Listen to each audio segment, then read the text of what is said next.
Chapter 1. The glass room laughed the conservatory, held its breath beneath moonlit glass. A woman's laughter rang bright, sharp, and shared, like two voices folding into one. Moments later, she was found collapsed among the ferns. Alone, no second shadow, no open door, no echo left behind. That was how the papers put it the next morning, with their usual talent for making murder sound as if it had been arranged by a stage manager.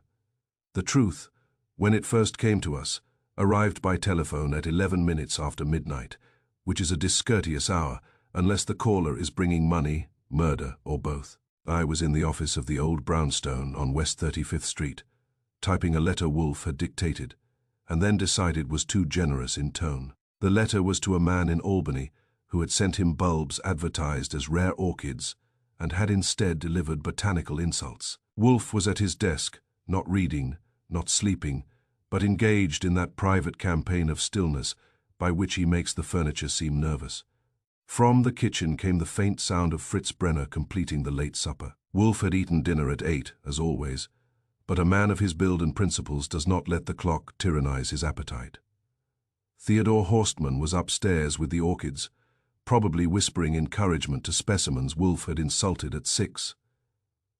The telephone rang. I looked at Wolf. He did not look at me. This was our compact. The telephone was my enemy unless it brought something expensive. Nero Wolf's residence. Archie Goodwin speaking. A woman said, "I must speak to Mr. Wolf. So must a great many people. Some survive the experience your name." Clara Fox. The voice was not hysterical, which made it more interesting. It had been polished by money and cracked by shock. What is the subject? Death. That moves you up. Whose? My sister's Mrs. Evelyn Marr. Where? At the Vellum House on East 74th Street. I knew the name, not the sister, the house. New York has houses that behave like private nations, and the Vellum Place was one of them. An old glass and stone establishment belonging to Julian Vellum. Collector, investor, patron, and a man who had paid Wolf $5,000 3 years earlier for proving that a stolen miniature had been stolen by the man who had insured it. Wolf had called him vain but solvent. I covered the mouthpiece. A Clara Fox says her sister Evelyn Marr is dead at Julian Vellum's house. Wolf opened one eye. Police? I asked. Yes, Clara Fox said. They are here. But Mr. Vellum says, he says Mr. Wolf must come. Mr. Vellum has met Mr. Wolf. He should know better. I can pay. That was always worth reporting. She can pay, I told Wolf. But phew, he said. At midnight, she says death. Death can wait until morning. I returned to the phone. Mr. Wolf regrets that he is unavailable. He must come, she said. The crack in her voice widened. There was laughter. That occurs even in respectable houses. Number you don't understand. Evelyn was alone in the conservatory. We all heard her laugh, and someone laughed with her, but when we reached her, there was no one there. The doors were locked from the inside. The glass was unbroken. The police think we are lying or foolish, Mr. Vellum said. Mr. Wolf would know what mattered. That last sentence was the wrong way to tempt Wolf, since telling him he would know what mattered merely confirmed what he already knew. I relayed it. He opened both eyes. Who is present? I asked. She answered in a hurry. Julian Vellum, his niece Diana, his secretary Martin Kessler, Dr. Adrian Lyle, Evelyn Marr, now deceased, Clara Fox herself, and a young baritone named Stephen Rye, who had been engaged to sing after dinner. I gave Wolf the list. Dr. Lyle, he said. What kind? Physician, Clara said when I asked. A nerve specialist. He was Evelyn's doctor. Wolf grunted. Cause of death? Unknown. Dr. Lyle says her heart stopped. But she was frightened before she died. I know she was. Wolf leaned back. Archie, go. Alone, manifestly. Your absence will crush them.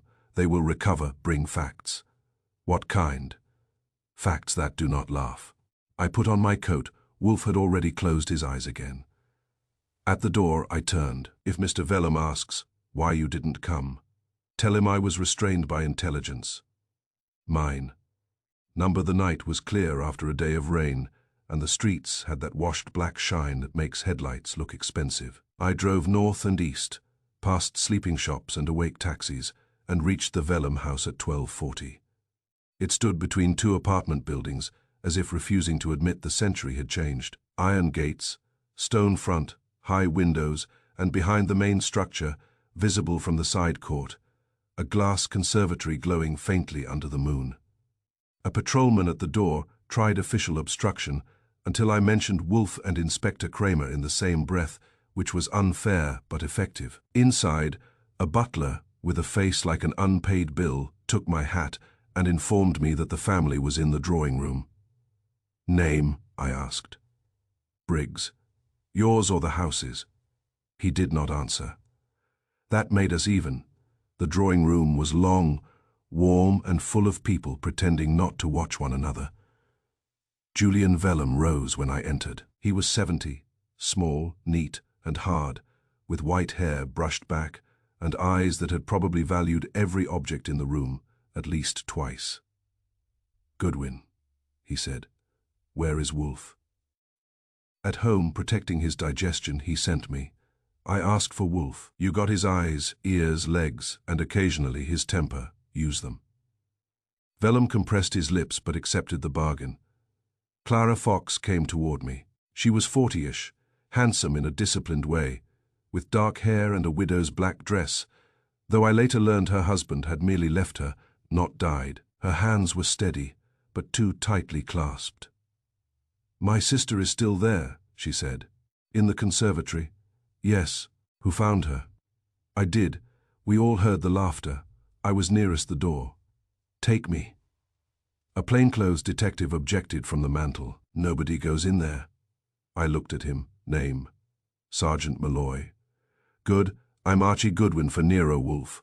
You can ask Mr. Vellum whether I'm expected, or you can phone Inspector Kramer and wake him up to ask whether he enjoys you delaying me. I recommend the first. Malloy stared, decided he had better things to do than lose a rank before breakfast, and came along. The conservatory was reached through a short marble passage ending in double glass doors. The doors had brass handles and a lock on the inside.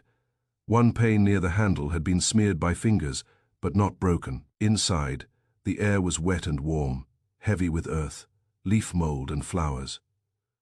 Moonlight lay on the glass roof like milk. Tall ferns made dark shapes along the path. Palms rose in tubs.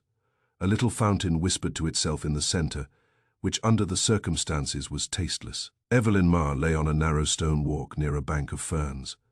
She had been beautiful, which death had not quite managed to cancel. She was perhaps 36, fair-haired, wearing a silver evening gown. One hand curled at her throat, and the other extended toward a wrought iron chair. There was no blood, no bruise visible, no overturned table, no sign of a struggle. Her face held surprise rather than pain. Don't touch, Malloy said. Thanks, I was about to rearrange her. On the flagstone near her left hand was a small crescent of pale powder. Not much. A dusting. There was also a faint damp mark on the fern leaves at shoulder height, as if someone had sprayed them recently. The chair stood 3 feet away, angled toward the fountain. On it lay a white silk scarf. Her scarf? I asked. Clara Fox, standing in the doorway, said, Yes. Was it on the chair when you found her? I think so. I didn't notice. What did you notice? That she was dead. Fair. I looked at the doors, locked from inside. Malloy said, Yes, key in the lock. We broke nothing. Butler had a duplicate for the outer passage door, but this lock turns only from inside when the key is in it. They got in because Miss Fox turned the handle after someone inside unlocked it. Clara shook her head. The door was not locked when I reached it. It opened. Malloy frowned. You told us. I said it had been locked earlier. Evelyn had locked herself in. When we heard the laughter and came, the door opened. That was better. Who saw her lock it? I told her this was hardly air, and she laughed. Then she closed the doors and turned the key. Why lock it? She had been nervous. About what? Clara looked away. About whom I amended. Stephen Ray, she said. The singer, I made a note. I turned to Malloy. Windows. No openings large enough. Roof vents latched from inside. Too high anyway. Side service door bolted on the inside. Bolt still set. Yes, Anion hiding in here. We searched. I looked around at the ferns and palms. A child could hide there, and a thin woman perhaps, but not after police had beaten the leaves. Still, locked rooms are usually unlocked by people who insist they aren't. What about the laughter? I asked Clara. She swallowed. We were in the drawing room. Evelyn had been in here 10 minutes. Suddenly she laughed, a strange laugh, bright, almost happy. Then another laugh joined it. Male or female. I cannot say it was like hers, and not hers. That's poetic, trifactual. She closed her eyes. It sounded like two women laughing together, but the second voice was lower. Could it have been an echo? Number, it answered. Words. No words, just laughter. And then a sound. Not a scream. A gasp. I ran. The others followed. The doors opened. She was on the floor. Who arrived first? I did. Then Mr. Vellum and Mr. Kessler. Then Dr. Lyle. Then Diana. Mr. Rye came last. Why last? He had gone to fetch his coat. He was leaving. I stood. I want to talk to everyone, Malloy said. So do we. Good, you ask yours, and I'll ask mine. Mine are shorter. Back in the drawing room, Julian Vellum introduced the company as if presenting pieces from a collection. Diana Vellum, his niece, was 28, black-haired and cool, with the kind of face that suggests either excellent breeding or excellent practice. Martin Kessler, the secretary, was lean and dry, with careful eyes. Dr. Adrian Lyle was handsome, grey at the temples, and professional down to the last wrinkle. Stephen Ray, the baritone, had a broad chest, soft brown eyes, and the uneasy beauty of a man accustomed to applause, but not police. I began with Vellum. Why was Mrs. Marr here tonight? Dinner, he said. I give small dinners on Thursdays. Why this group? Because I chose it. That answer is decorative. Try useful. His eyes hardened. Evelyn wished to see me privately. She hinted at a matter involving my late brother's estate. Your niece's father? Yes, Diana spoke. My father left his affairs in disorder. Uncle Julian enjoys telling people that. Vellum ignored her. What matter? I asked. I do not know. She did not get to it. Why not? She became agitated after dinner. At what? At Mr. Ray's singing. Ray looked up sharply. That is not true. Vellum said, she left during the second song. She was ill, Ray said. Dr. Lyle intervened. Mrs. Marr had a nervous condition. Sudden emotion could disturb her. Enough to kill her. He hesitated. Possibly if her heart was weak. Was it? Number. Then no. Lyle gave me a cold look. I returned it warmed. I turned to Ray. You knew Mrs. Marr? Yes. How well? He glanced at Clara. We were friends. Friends who make women nervous. Number, Clara said. Evelyn was afraid of him. Ray stood. She was not. She told me so. Clara said. When? Yesterday. What exactly? I asked. Clara's voice tightened. She said, if Stephen laughs, I shall know. That stopped everyone for half a second.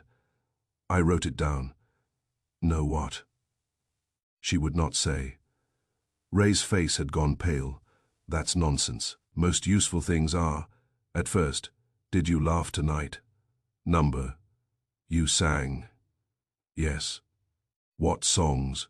2 old ballads and an aria. No foreign words, I said automatically, thinking of Wolf's preferences, then added, any laughter in them? Number. I moved to Kessler. You saw Mrs. Marr lock herself in. Yes. Where were you standing? In the passage. Why? Mr. Vellum asked me to bring a paper from the library. I was returning. What paper? Produce it. Kessler fetched a slim booklet from a side table. It was a catalogue of glass automatons from a private collection. That word nudged something glass. Laughter, automatons. I asked. Do you collect mechanical toys, Mr. Vellum? Among other things. Any that laugh, Diana said. Uncle has a glass lady who laughs when wound. Horrible object. Vellum snapped. It is 18th century craftsmanship. Where is it? I asked. In the cabinet room. Show me. Malloy came too, naturally. The cabinet room was off the library and held lit cases full of small expensive absurdities, clocks, birds, miniature theatres, jewelled boxes. In one case stood a figure about 18 inches high, a glass woman in a painted dress, head tilted, hands raised. Vellum unlocked the case. It produces a laughing sound, he said. Bellows and reed. Has it been used tonight? Number wind it. He frowned. Now, unless it sleeps.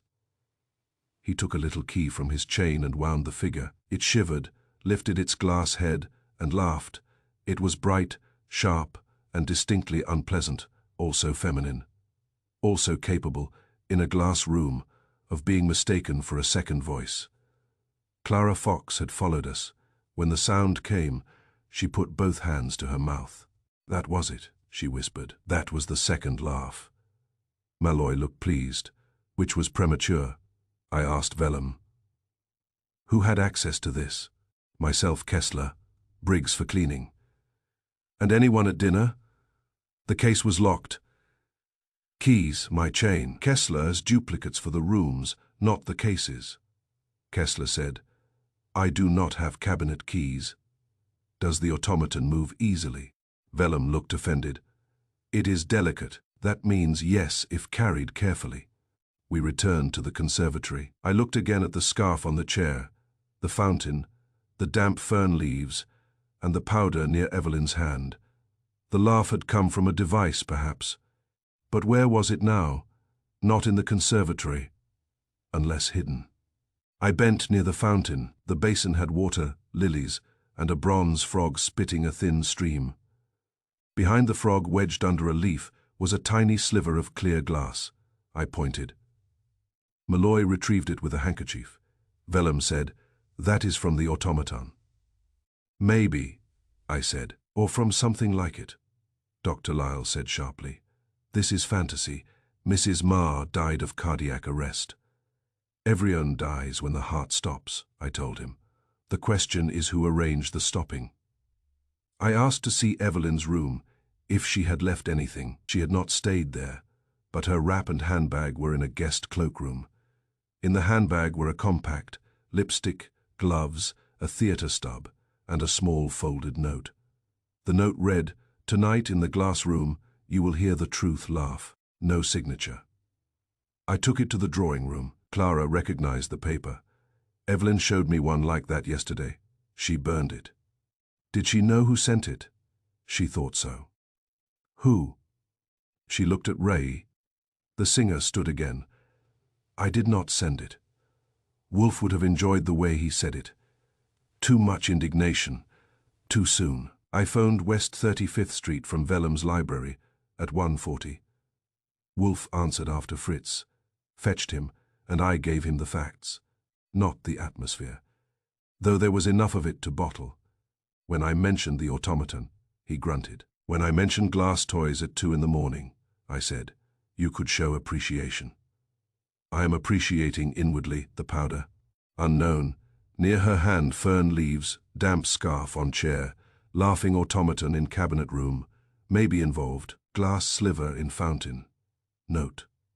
Tonight, in the glass room, you will hear the truth laugh. Who profits? Too early. Vellum had estate business with her.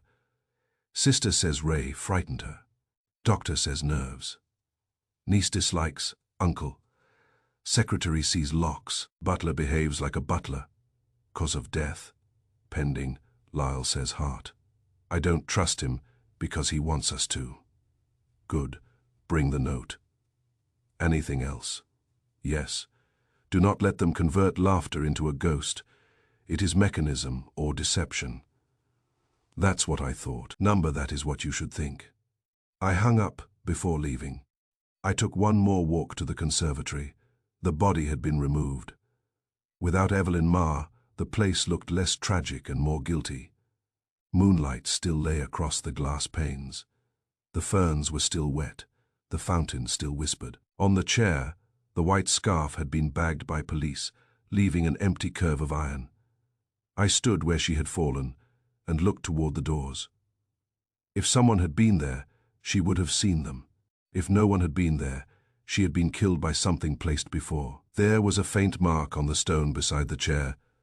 2 parallel scratches, fresh and pale, as if a small metal stand had rested there and been dragged away. I called Malloy and showed him. He said, "Could be old." Everything could be old until it matters. I drove back through the sleeping city with the note in my pocket and the laugh still in my ears. Not a ghost laugh, not a madwoman's laugh, a manufactured laugh, planted in a glass room to make witnesses hear 2 voices where only one woman stood. At the brownstone, Wolf was waiting in the office with beer and annoyance. I gave him the note. He read it, sniffed it, and placed it on his desk. "Perfumed," he said. "Everything in that house is perfumed. Number, this is deliberate. You know the scent. I know it is not a lady's casual use. It is applied to paper. Meaning the note wished to be remembered. That sounds like theater." "Yes," Wolf said. "And theater requires an audience." I sat. The audience heard laughter and saw no one, because no one was there, possibly. Or because everyone was there too late. Also possible. I told him about the scratches near the chair. He closed his eyes. A stand, small object, removed. The laughing figure. Perhaps, or an imitation. Who removed it? That is the first question. Not who killed her. Number, if we find who removed the laugh, we may find who made it deadly. Made it deadly how? Wolf opened his eyes. "Archie, a woman does not die because a toy laughs. Usually something else occurred in that room. The laughter distracted from it or caused her to do what was required." "Like touch something?" "Yes. The scarf. Possibly. The fern. Possibly. The chair. Possibly. You're generous. I am ignorant." That was rare enough to deserve framing. He reached for his beer. "Tomorrow we shall receive Mr. Vellum and his party. Here." "Yes." "Will the conservatory fit through the door?" "No, but lies travel well." He leaned back, eyes half closed. "A glass room," he murmured. "A locked door. A laugh without a laugher. Peefew. Someone has been clever in a manner that insults intelligence. Yours, mine, if I permit it." I went to my desk to type the notes. Outside, West 35th Street lay quiet. Inside, Wolf's office held its usual order. Globe, books, desks, chairs, beer orchids above, and a man who refused to chase ghosts because ghosts do not pay retainers and cannot be cross-examined. I typed the first line, "Evelyn Marr, dead in conservatory." Laughter heard. No visible killer. Then I added, "Find the second laugh." Chapter 2, the question that street-eyed. They searched for poison, for prints, for signs of struggle. Detective Rowan Pike ignored the body at first.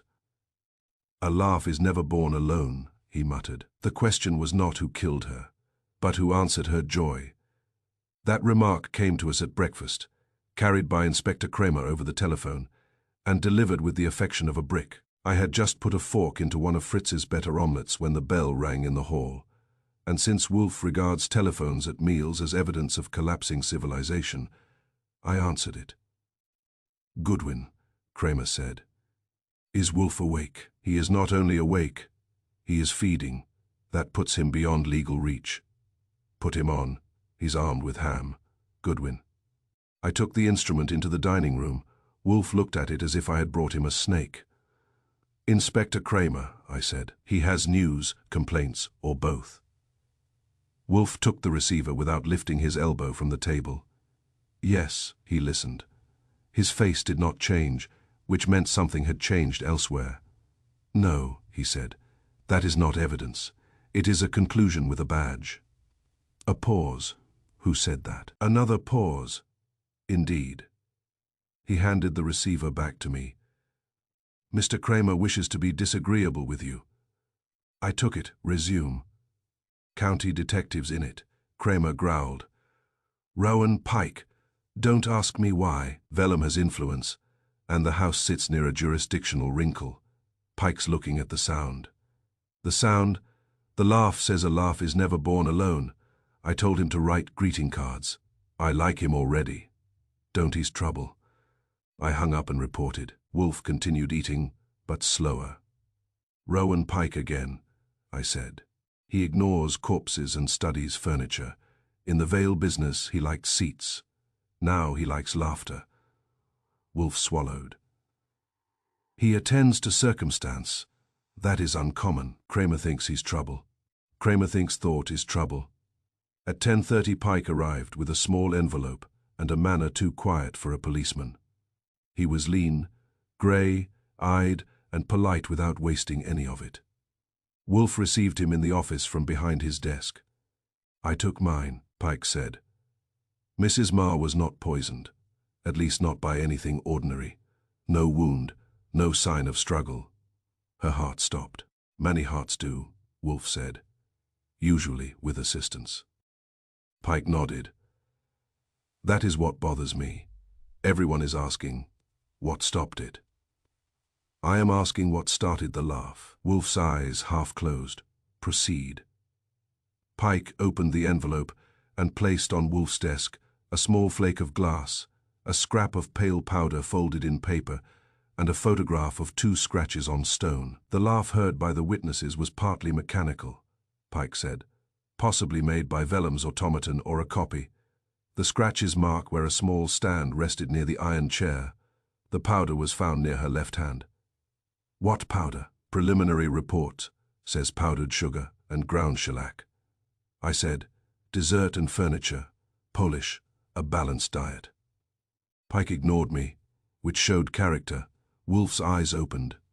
Shellac, yes, used in old mechanical devices, also in sealing and coating, and the sugar. That is why I came. Because sugar is not lethal.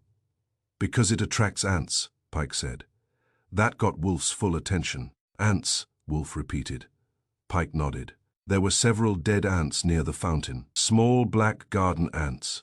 The conservatory has colonies in the soil tubs. Nothing remarkable except that they were clustered near the powder. I leaned back. Mrs. Marr died of ants. No, Pike said. But the powder may have lured them, or marked where something sweet had been placed. Wolf looked at the glass flake. The automaton laughs, the victim approaches, perhaps touches it, or takes something from it, Pike said. The question, Wolf murmured, is not who killed her, but who answered her joy. Pike looked at him. You see it? I see a line, not yet where it ends.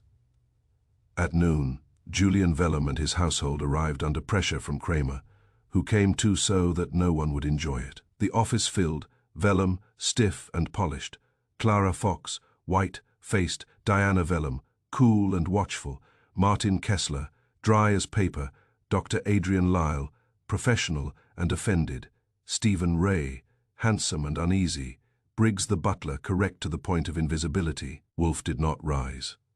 Mrs. Marr laughed shortly before death, he said. Who laughed with her? No one answered. Wolf turned to Ray. You are a singer, can you imitate voices? Number, can you project a laugh so that it seems elsewhere? Ray flushed. Number and I did not laugh. Did Mrs. Marr laugh during your singing? She left before I finished. Why, I don't know, Clara said. Because she was afraid of Mr. Ray. Wolf asked. Yes, Ray said. That is false. Clara's voice sharpened.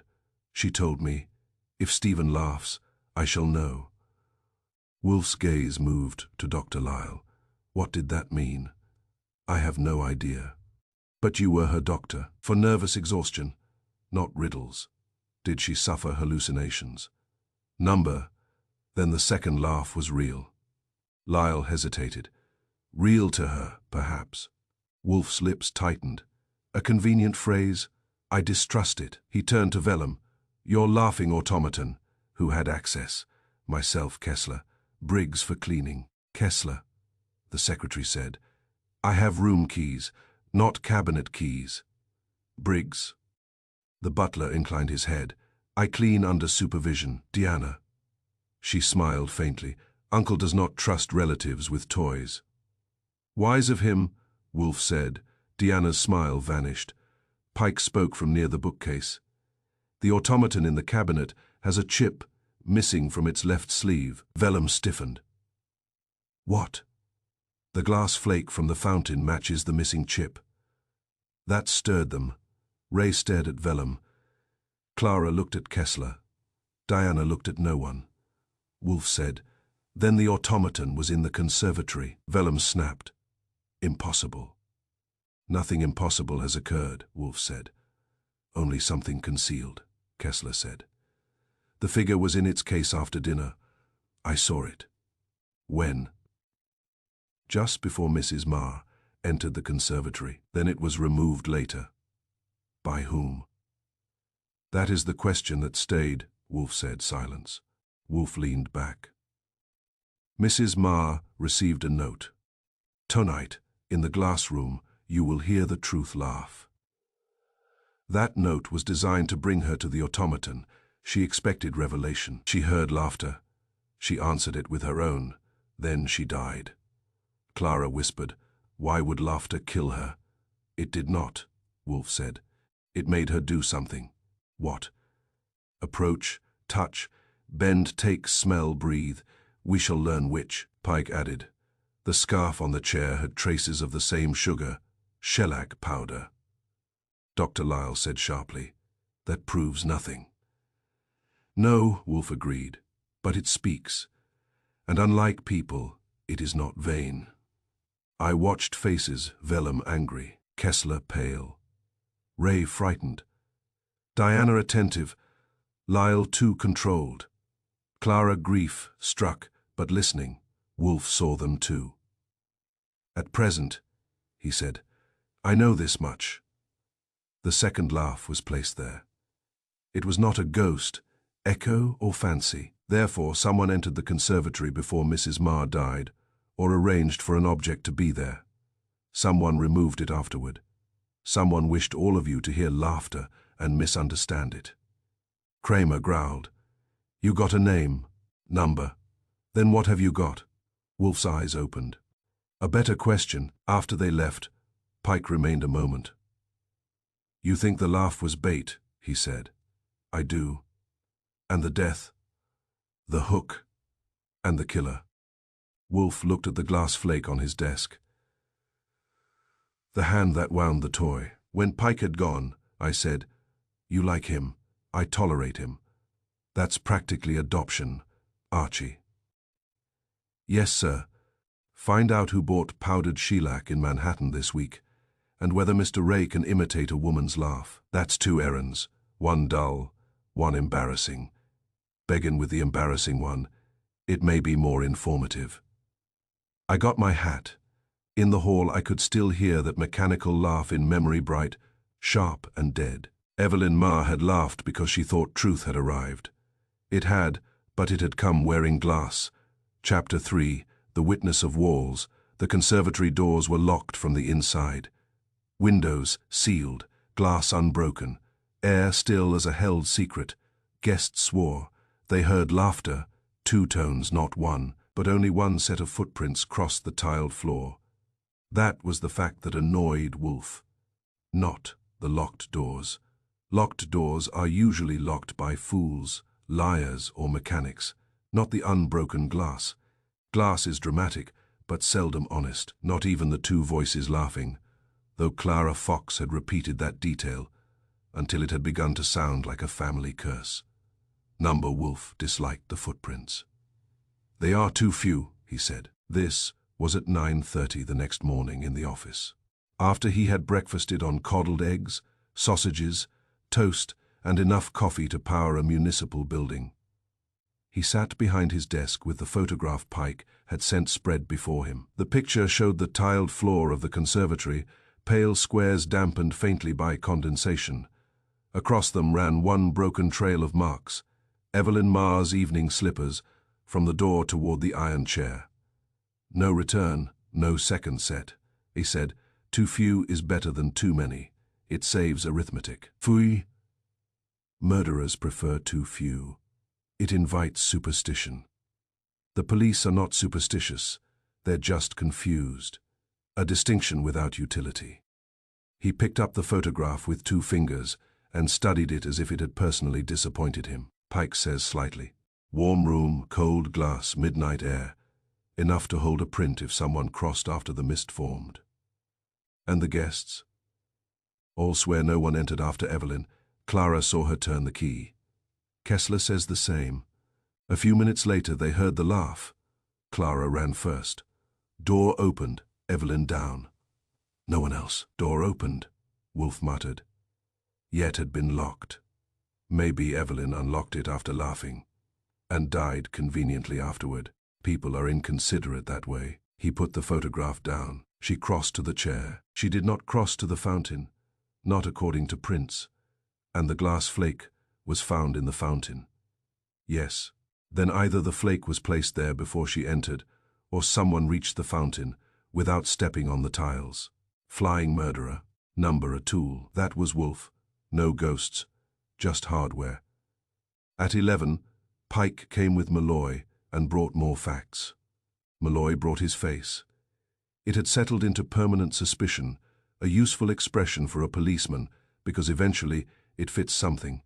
Pike laid a diagram on Wolf's desk. Floor plan, doors here, chair here, fountain here, ferns along the east wall, service door bolted inside, roof vents latched. "Footprints?" Wolf asked. One set hers. From the main doors to the chair. Some smears around the body where Miss Fox and Dr. Lyle stepped in before we controlled the room, but no trail from any other person before that. Bare feet? Number stocking feet. Number boards, rugs, cloth laid down. None found. Wolf grunted. Then the second laugh did not require a second person in the room. "That's my conclusion," Pike said. Malloy said, "Or somebody wiped the prints." "With what?" I asked. He looked at me. "A cloth, and left no wiped path on damp tile." Malloy disliked that and saved his answer. Pike continued. "The automaton was definitely moved. The chip matches. Also, there is a trace of damp grit on the base of the cabinet where it usually stands." "Damp grit from the conservatory?" Wolf asked. "Yes. Then it went there and returned, apparently. Who returned it?" "That's what I hoped you'd ask someone else." Wolf leaned back. "We shall." By noon the Vellum household had been reassembled in our office, though not happily. Wolf did not care.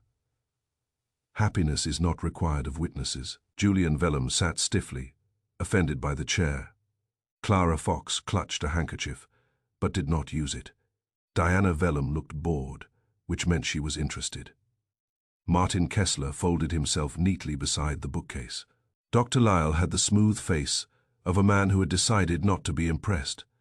Stephen Ray looked as if he had slept badly and blamed music. Wolf began without ceremony.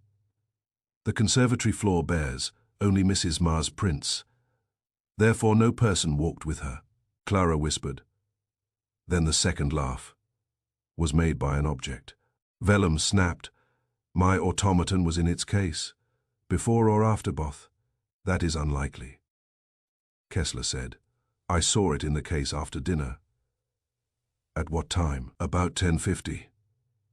Mrs. Marr entered the conservatory when 11 and died at approximately 11:12, Dr. Lyle said. Wolf turned. "You are precise for a man who did not examine her until after death." "I gave an estimate." "Then say estimate. Precision is expensive." Lyle's mouth tightened. Wolf looked back to Kessler. You saw the automaton at 10:50. Who else was in the cabinet room? No one. Was the case locked? Yes. Did you test it? Number. Then you saw glass through glass and inferred security. Kessler flushed. The figure was there. Perhaps, or a substitute. Vellum exploded. Absurd. Wolf regarded him. Sir, most crimes are absurd until explained. Then they become merely sordid. Diana spoke. There is a duplicate. Everyone looked at her. Vellum said sharply, Diana. She lifted one shoulder. Why not? Uncle had a copy made for display at a museum benefit.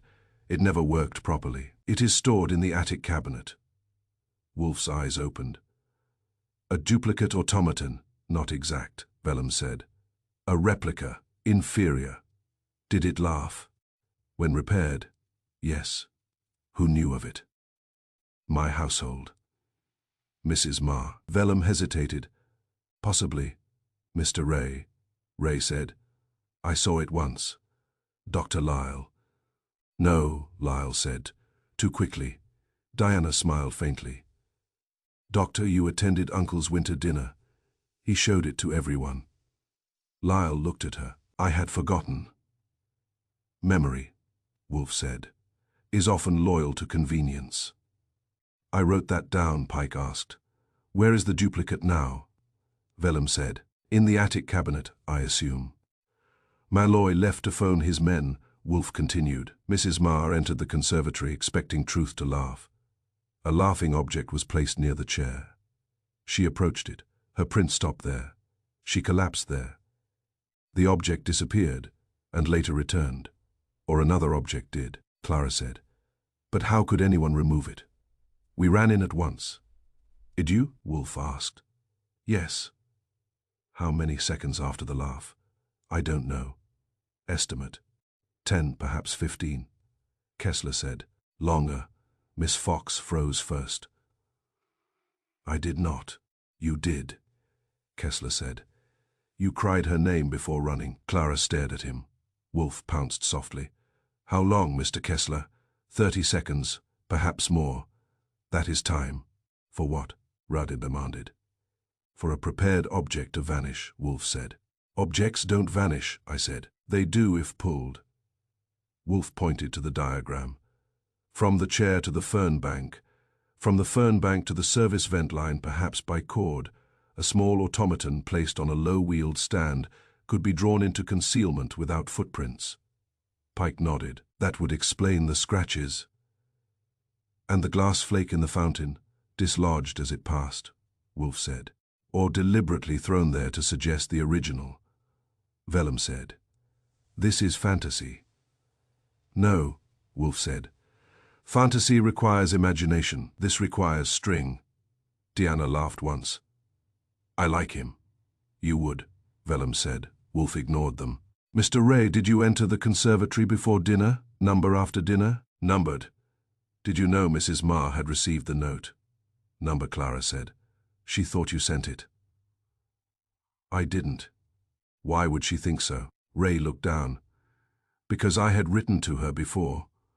What about? Wolf asked. He hesitated. Private matters. Private matters are often public after murder.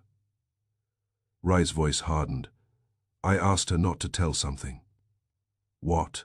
That I had used another name years ago. Why did that matter? I had debts, scandal.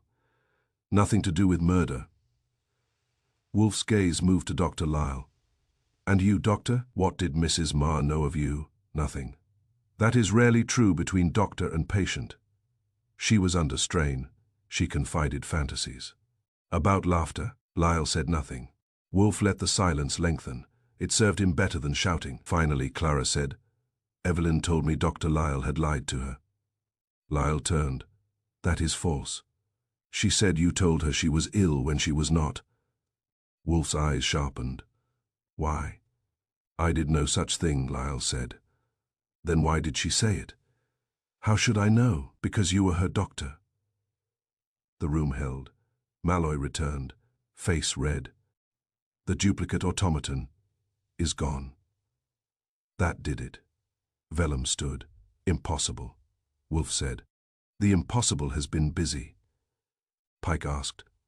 When was it last seen? Weeks ago, Deanna said. Yesterday afternoon, I saw Briggs dusting the attic case. Briggs, who had been allowed to stand near the door, stiffened. I dusted, miss. I did not remove it. Who had attic keys? Wolf asked. Briggs said, myself, Mr. Kessler, Mr. Vellum, and household members. Miss Diana has a key to the upper rooms. Diana smiled. I collect privileges. Wolf leaned back. Good. We have advanced. The second laugh was not a person. It was a device. The device was placed and removed without footprints. The locked room is therefore a trick of placement, not entry. Cramer had not come, which was good for the furniture. Malloy tried to fill the vacancy. Who placed it? Wolf's lips tightened. Someone who knew the note would bring Mrs. Marr to the chair. Someone who knew of the duplicate automaton. Someone with access to the attic and conservatory. Someone who wished all witnesses to hear two voices. Why two? Pike asked. Wolf's eyes moved to Clara, because the second laugh was meant to answer hers. It was meant to prove to Mrs. Marr that the note's promise was fulfilled. Truth laughing, I said. Yes. And then she did whatever killed her. Yes. Clara's face crumpled a little. She was happy. That laugh. Hers was happy. I heard it. Wolf's voice, for once softened only enough to be noticed. Then she believed she had found something. What? The truth, Wolf said, or what she thought was truth. After they left, Pike remained. You think the duplicate was bait, he said. Yes. And the powder. Part of the bait or part of the killing, sugar and shellac. Find whether it coated the duplicate. Pike nodded. And the footprints. The walls witnessed absence, Wolf said. That is their testimony. When Pike had gone, I said, you're getting poetic again. Number, I am being literal. No one crossed the room. Therefore the killer did not need to cross it. Cord from the ferns. Possibly. Mechanical laugh, pulled object, locked doors. It's getting theatrical. All murder is theatrical, Wolf said. The difference is whether the murderer understands staging. And this one does. Yes. I picked up my hat. Where am I going? To Mr. Rye. Find out whether his secret name connects to Mrs. Marr, Dr. Lyle, or the missing automaton. And if he won't talk, Wolf closed his eyes, make him laugh. I went out thinking that was the worst instruction I had ever received, but not the strangest. Behind me, in the office, Wolf had the photograph of the single footprints before him. One woman had crossed the glass room. Two voices had laughed. No one had returned. The walls had seen nothing, which, in Wolf's world, meant they had seen exactly enough. Chapter 4. The woman of mirrors, her name was Clara Hensley, collector of rare plants and rarer silences. She lived alone, but spoke often, servant said, to no one they could see.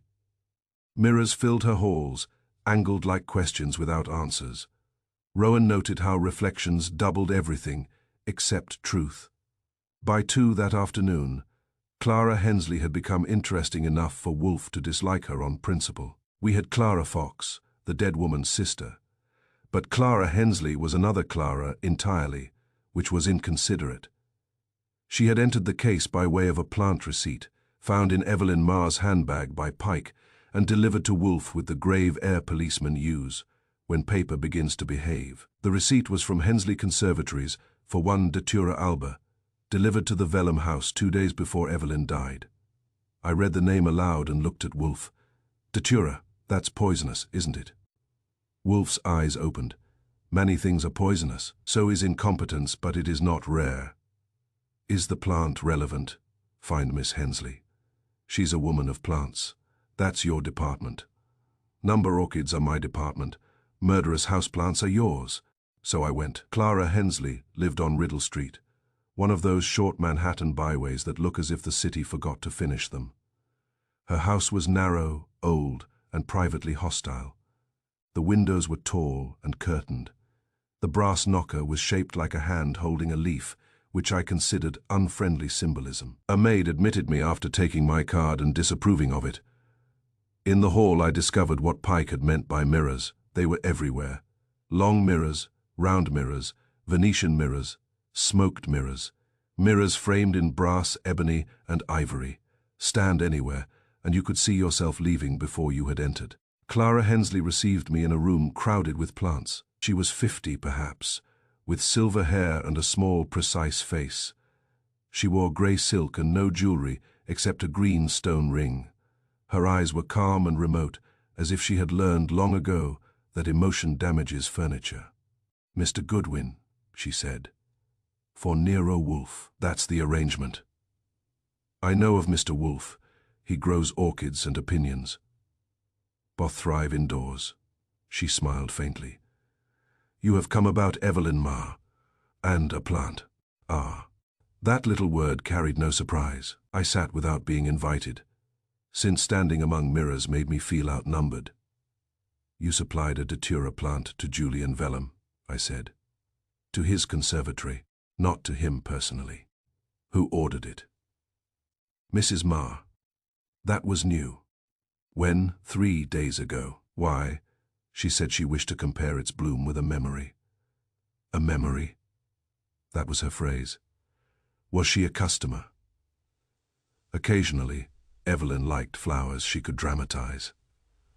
"Did she mention danger?" "She mentioned truth." That word had become a pest. "What truth?" Miss Hensley looked toward one of the mirrors, not at herself, at the reflection of a closed door. "She believed something had been hidden from her," she said. "About whom?" "Stephen Ray, the singer." "Yes. How did you know him?" "I did not say I did." "You didn't have to." The faint smile returned. "You are direct. I'm lazy. It saves time." She folded her hands. "Mr. Ray once used another name. Evelyn discovered it. She thought the name connected him with a woman who died years ago." "What woman?" Clara Hensley said nothing. "Miss Hensley, people are already dead in this conversation. Another name won't crowd it." She looked at me directly. "Marian Gale." I wrote it down. "Who was she?" "A singer, a poor one, but beautiful. She died after a performance at a private house. There was scandal. It faded, as scandals do when money leans on them. Ray was involved. He was present. And Dr. Lyle." Her eyes sharpened. "Why do you ask?" "Because he is convenient. He treated Marian Gale." That put a little electricity in the room. "And Julian Vellum?" I asked. "He owned the house where she died." I stopped writing. "Now we have a party," I said. Miss Hensley stood and went to a plant with white drooping flowers. She touched one leaf lightly. "Datura has a perfume strongest at night. Sweet, heavy, dangerous if misused."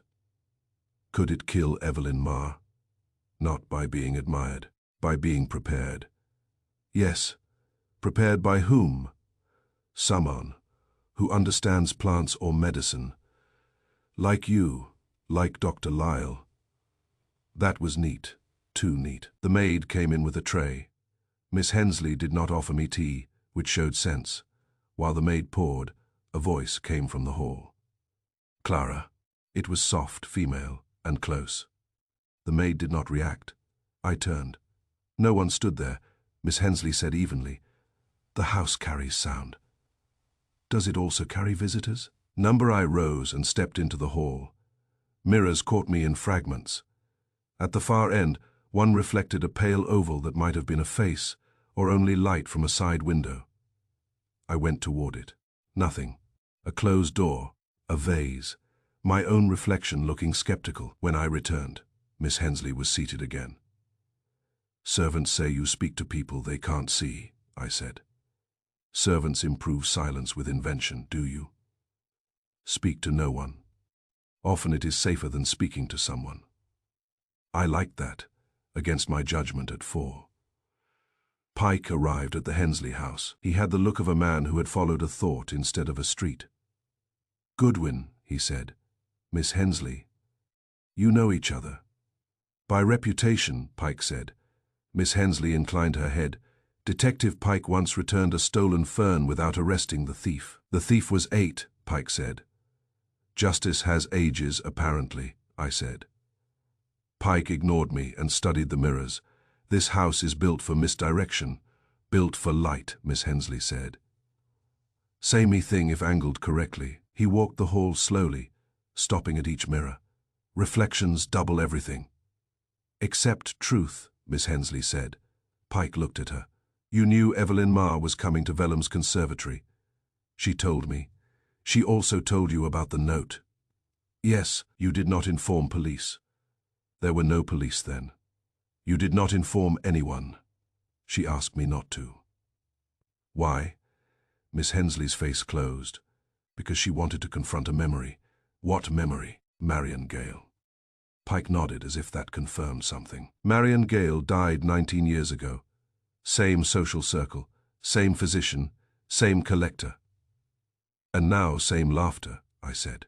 Pike looked at me. What? Nothing. Just keeping the ghosts organized. Miss Hensley's eyes moved to the mirror again. Pike noticed. Who is in that room? No one. He crossed to the door and opened it. Inside was a small room lined with more mirrors and shelves of plant jars. No person, but on a table stood a small mechanical figure under a cloth. Pike removed the cloth. It was a glass woman, smaller than Vellum's automaton, with one hand raised to her mouth. Well, I said, the family resemblance is strong. Miss Hensley had gone pale, Pike said. Does it laugh? She did not answer. I picked it up carefully. Where did you get it? Evelyn brought it to me, she said. When? Yesterday afternoon. Why? She said it was proof. Of what? That the old death and the new threat came from the same hand. Pike's voice was quiet. And you kept it. She begged me to. That is another silence, he said. Miss Hensley looked at him sharply. Yes, we took the glass figure to Wolf. He received it at 6:15 after his time upstairs with the orchids, which proves that not even a laughing murder toy outranks his plant schedule. He examined it without touching, while I reported Marion Gale, Dr. Lyle, Vellum, Rye's old name, the Datura, and Miss Hensley's mirror house.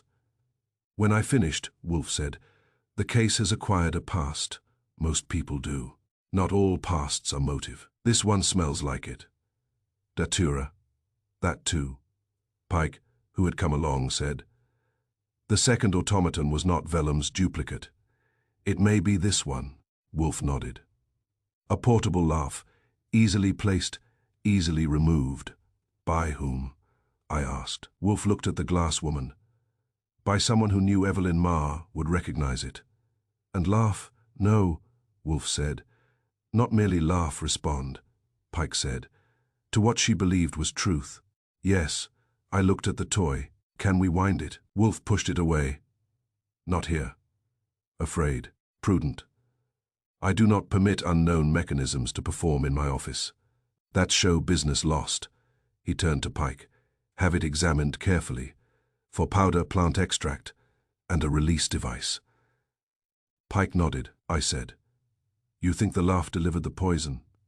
No, Wolf said. I think the laugh delivered the invitation.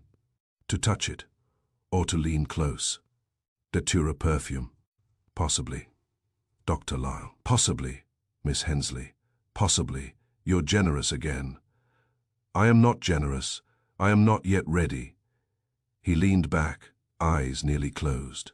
But we know this, Wolf said. The locked room was not locked against the murderer. It was locked around the victim's expectation. Mrs. Marr entered alone because she wished to meet a truth. The killer needed no companion in the room, only a reflection. A mirror trick, perhaps literal, perhaps moral, Pike said. Reflections doubled everything except truth. Wolf opened one eye. That is tolerable. Thank you, Pike said dryly. Wolf shut the eye. Do not rely on it. I carried the glass woman to the hall for Pike to take. Its painted smile caught the light and seemed almost alive, which is not a quality I admire in evidence. Behind us, Wolf said. Archie. Yes. Find Stephen Ray's former name. I thought we had enough names. Number, we have too many masks. Remove one. So I went to remove a mask, leaving Wolf with his beer, his orchids above, and a case that had begun with laughter in a glass room and now looked back at us from every mirror. Chapter 5. The time of sound. The laughter came exactly 3 minutes before her death. Not before, not after, like a clock striking something unseen. A phonograph sat nearby, its needle warm, its record unwound, but no music played, only silence pretending innocence. The next fact arrived in Wolf's office at 10 the following morning, and it came wearing Pike's shoes. He had the sort of face a man gets after spending the night arguing with machinery, calm on the surface, insulted underneath. He placed a square paper parcel on Wolf's desk and stood back. Wolf looked at it. "If it ticks, Mr. Pike, remove it." "It did tick," Pike said. "Now it only explains. That is an improvement." I unwrapped it.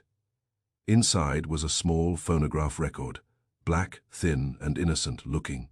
Beside it, Pike laid a needle sealed in a glass tube, a scrap of felt, and a photograph of a small table, half hidden behind palms in the vellum conservatory. "That table was 6 feet from where Evelyn Marr fell," Pike said. "Behind the ferns, not visible from the doors unless you knew where to look." "I didn't see it," I said. "No one did at first.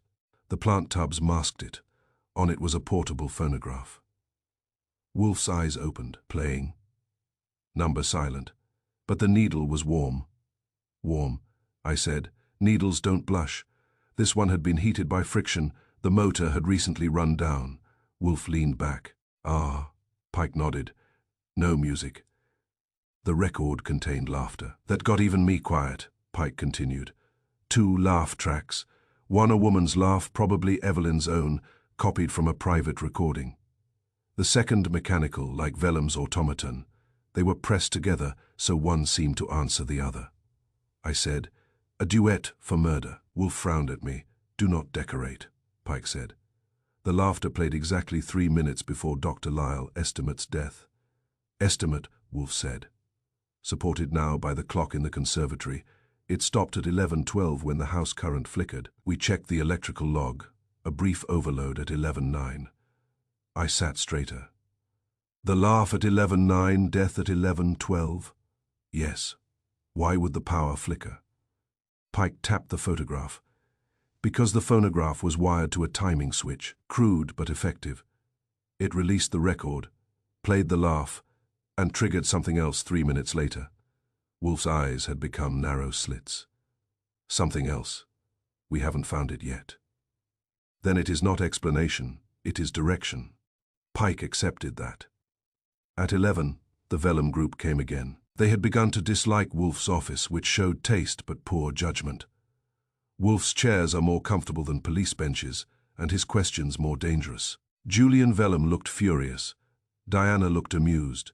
Clara Fox looked exhausted. Kessler looked thinner. Dr. Lyle looked prepared. Stephen Ray looked hunted. Briggs the butler had been included, because hidden machinery and servants often share geography. Wolf placed the record on his desk. "This," he said. Laughed. Vellum stared. "Impossible." "You overuse the word," Wolf said. "It has become shabby." Pike explained the phonograph. No one interrupted until he said Evelyn's own laugh had been recorded. Clara whispered, "Her laugh." "Yes," Pike said. "We are seeking the original cylinder or disc," Ray said. There was one. Everian turned. He swallowed. At Miss Hensley's house, Evelyn laughed into a recording machine last month. It was a joke. Clara Hensley collects old devices. Evelyn laughed because the machine frightened her. "Did you hear it?" Wolf asked. "Yes. Who else?" "Miss Hensley, Dr. Lyle, Diana." Diana lifted her brows. "I remember," Evelyn said. Posterity would mistake her for a parrot. Dr. Lyle said nothing. Wolf watched him. "Doctor, I was present briefly." Briefly is a word used by men who fear duration. How long? Perhaps 10 minutes. Long enough to hear the recording. "Yes, long enough to obtain it." "Number did you?" Wolf turned to Briggs. Who placed the phonograph in the conservatory? I do not know, sir. Did you see it there before dinner? No, sir. After dinner? No, sir. Who had reason to go behind the ferns? The gardener, sir. Myself occasionally. On the night of Mrs. Marr's death? No, sir. Kessler said, I passed the conservatory before dinner. There was no phonograph. Wolf looked at him. You are certain? Yes. Then it was placed after dinner. Kessler hesitated. I suppose. No, Wolf said. You implied certainty. We keep its consequences. Kessler's mouth closed. Wolf turned to Clara Fox. When the laugh sounded. What did you do? I froze. Then I ran. How long? I don't know. Mr. Kessler says 30 seconds. Perhaps. During that time, did anyone leave the drawing room? Number. Are you certain? She looked around, helpless. I thought everyone was there. Thought, Wolf said. Not saw. Deanna said. Stephen was not there. Ray snapped. I had gone for my coat. At what time? Wolf asked. Before the laughter. How long before? A minute, perhaps 2. Where was your coat? In the hall. Near the passage to the conservatory? Yes. Did you place the phonograph? Numbered. Did you know it was there? Did you recognize Mrs. Marr's laugh? Ray hesitated too long. Yes, Wolf said for him. You did. Ray's face tightened. I thought I did. I was shocked. Too shocked to mention it. I feared being accused. An accurate fear, Wolf said. Dr. Lyle leaned forward. This is still theatrics. A recording cannot kill. No, Wolf said, but timing can. He touched the record with one finger. The laugh occurred 3 minutes before death. Why 3? Not 2, not 5. 3. The interval is the fact. Pike said. A delay mechanism. Yes, or a physiological delay. Lyle stiffened. Wolf saw it. Doctor, how long would inhaled datura extract take to distress a susceptible heart? I would not speculate, then calculate. It depends on dose, preparation, health, and delivery. 3 minutes is possible. Lyle's silence answered. Clara Fox cried, Datura from Evelyn's plant. Wolf said, possibly. The plant was delivered to the conservatory by request. Its presence gave an innocent source for a dangerous scent. Deanna said, you think the phonograph released it? I think the phonograph concealed a release, Wolf said. Sound draws attention, a motor turns, a valve opens, a scent or powder is expelled. 3 minutes later, Mrs. Marr dies. Vellum said, but she was not beside the phonograph. Number, she was beside the chair. Pike placed another photograph down. There was a small rubber tube running under the tiles near the plant. Trough, cut clean. We found only a fragment. Wolf nodded. From phonograph table to chair. The laugh began. She approached the chair, expecting the source or the answer. The motor activated the release. The substance reached her where she stood. Through the scarf? I asked. Or through the air? Wolf said. Pike added. The scarf carries the powder. Wolf looked at Clara Fox, who gave Mrs. Marr the scarf. Clara blinked. It was hers. Who handed it to her that evening?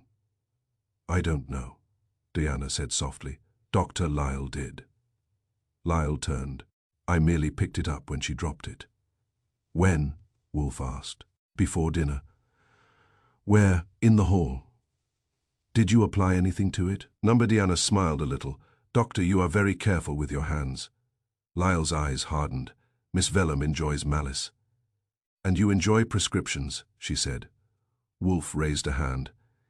Enough. Personal dislike is abundant and rarely probative. I nearly applauded. Wolf continued. The phonograph gave the time. The scarf gave proximity. The plant gave plausibility. The laugh gave bait, Clara Fox whispered. Then Evelyn came because she thought the truth was there. Yes, Wolf said, and someone knew precisely how long truth would take to kill her. The room held still. Then Stephen Ray spoke. It was about Marion Gale, wasn't it? Wolf turned. Tell us. Ray's voice was low. Marian died after a private performance. There was laughter then, too. People said she laughed at the wrong man. Evelyn had found a recording from that night. Dr. Lyle said sharply, "Nonsense." Ray looked at him. "You were there. So were you. I was a boy. You were old enough to remember. And you were old enough to lie." Kramer would have enjoyed that. But he was not there. And Wolf did not enjoy interruptions. "Mr. Ray," Wolf said, "your former name." Ray closed his eyes. "Samuel Gale." Clara gasped. "Marian Gale was your sister," Wolf said. "Yes, and Mrs. Marr knew." "Yes." "And intended to reveal that Marian's death was not accidental." "Yes." "To whom?" Ray looked at Vellum. "To him, and to Lyle." Vellum's face had gone grey with anger or fear, possibly both. Wolf leaned back. "The past is no longer background. It is motive." Dr. Lyle stood. "I will not remain for slander." "Sit down," Wolf said. Lyle did not. Pike moved slightly toward the door. "Not much enough." Lyle sat. Wolf's eyes were half closed. "The mechanism is nearly plain. The hand is not, but we know now that the laugh did not merely announce death. It began it." After they left, Wolf sat silent, long enough for me to sharpen 2 pencils and ruin 1 point. Finally, I said, "So the phonograph laughed, started a timed release, and 3 minutes later she dropped." "Yes, Datura. Likely. Dr. Lyle knows doses." "Yes." "Miss Hensley knows plants." "Yes." "Vellum owns the room." "Yes." "Ray has the old grievance." "Yes." "And Diana keeps dropping knives into conversations." "Miss Vellum is intelligent and annoyed. That makes her useful, not necessarily guilty." I nodded. "And the phonograph? Find who moved it. That's always your answer." "It is the answer." "From where?" Wolf opened his eyes. "From silence to sound, Archie. Somewhere there is a person who needed 3 minutes. I wrote it down because it sounded like him, and because I had learned that when Wolf starts counting minutes, someone's alibi usually begins to die. Chapter 6, The Voice Without Breath. Rowan replayed. The empty record, hidden within its grooves, was not music, but laughter, hers recorded layered twice, slightly out of step, like a duet with herself. One in voice alive, the other already captured. Rowan Pike brought the record back to West 35th Street at 11 in the morning, which was a civilized hour for murder if you had to have it at all. I let him in, took his hat, and noticed that he was carrying the black disc in a flat box as if it were either evidence or pastry. Wolf was in the office, behind his desk, with a beer he had no intention of sharing. He looked at the box. "Mr. Pike," he said, "if that object laughs, I shall blame you." "It already has," Pike said. I put the box on Wolf's desk and opened it. Inside lay the record, cleaned and sleeved, with a small label pasted to its center. No title, no maker. "Just a pencil mark, Emmeline Marr," I said. Pike nodded. We replayed it at the police laboratory carefully. The first pass sounded like nothing but surface noise. Then we changed the needle and speed. "And it laughed," Wolf said. "Yes, twice." "Explain." Pike took a chair. "The record was altered. The grooves were shallow, nearly shaved smooth, so an ordinary needle caught little, but with a fine needle, and at a slower speed, we got the laugh. Evelyn Marr's laugh, recorded twice. One track laid over another, fractionally delayed," I said. "So the witnesses heard 2 women." "They heard 1 woman twice," Pike said. Wolf grunted. "A counterfeit companion." "Exactly. And the automaton," added separately. "A faint mechanical rasp under the second laugh, enough to suggest Vellum's toy if you knew it." "Mrs. Marr knew it," Wolf said. "Yes." I leaned back. "That's neat. She hears herself laughing from the ferns, thinks the old truth has come alive, and laughs back," Pike said. "Or she hears the recorded laugh first, then answers it. The witnesses hear both and think 2 voices are present." Wolf's eyes narrowed. "Which means the living laugh and the recorded laugh overlapped." "Yes. Timing." The record ran for about 22 seconds. The laughter starts after 10 seconds of near silence. Near silence, Wolf repeated. Pike nodded. Not empty. There is a low click before the laugh, then a faint hiss. The release, Wolf said. Possibly. Wolf turned to me. Archie, put this down. The record did not merely produce sound. It performed an operation. I wrote it, Pike continued. The lab also found traces of wax and plant alkaloid on the record edge. Not enough to kill. Enough to show contact, datura. Preliminary says yes. Wolf's lips compressed. Then the poison was in the apparatus, not the room. Maybe in the tube leading from it, Pike said, or in the scarf. Or both, I said. The killer liked redundancy, Wolf nodded. Or uncertainty, Mrs. Marr had to be close enough.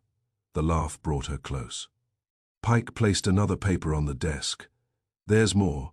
We found a flaw in the recording, a spoken syllable, very faint before the laugh. Someone in the room when the original was made. Wolf's eyes opened. What syllable? It sounds like now. Male or female? Male, probably. Ray, I asked. Could be. Or Lyle. Wolf looked at Pike. Can it be compared? We're trying.